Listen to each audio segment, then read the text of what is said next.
ஆகவே இயேசு கிறிஸ்து இந்த பூமியிலே வாழும் பொழுது வார்த்தையின் மூலமாக சில காரியங்களை பேசின காரியங்கள் எல்லாம் அங்கே உண்டானது, நன்மைகளை கொண்டு வந்தது. அதை பார்க்க போகிறோம்.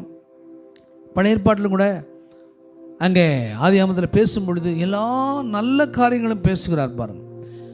பேச பேச அங்கே பெருகுறது எல்லாம். கடந்த வாரத்தில் நான் சொன்னேன், கடலில் மீன் இருக்குது, மீன் இன்னைக்கும் ஒருத்தனும் அழிக்க முடியலை.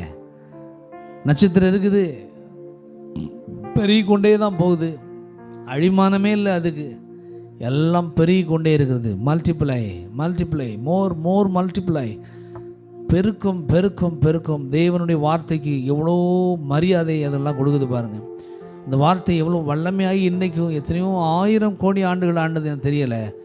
இன்றைக்கி வார்த்தை வேலை செய்து கொண்டிருக்கிறது. அவர் சொன்னார், பூமியில் வானத்தில் சுடர்கள் உண்டாக கடவுள்னு சொல்கிறாரு, கடலில் மச்சங்கள் திரளாய் ஜனபி கடவுள்னு சொல்கிறாரு, பறவைகள் திரளாய் உண்டாக கடவுள்னு சொல்கிறாரு, எல்லாம் திரளாயின்னு சொல்கிறாரு.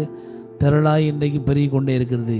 இந்த தேவனுடைய வார்த்தை ஒரு நாளும் அது பேசப்படும் பொழுது அந்த வார்த்தை என்ன நோக்கத்தோடு பேசுகிறீர்களோ அதுக்கு எதிர்மறையான காரியங்களை ஒரு நாள் உங்களுக்கு வார்த்தைகளை செய்ய போகிறதில்லை.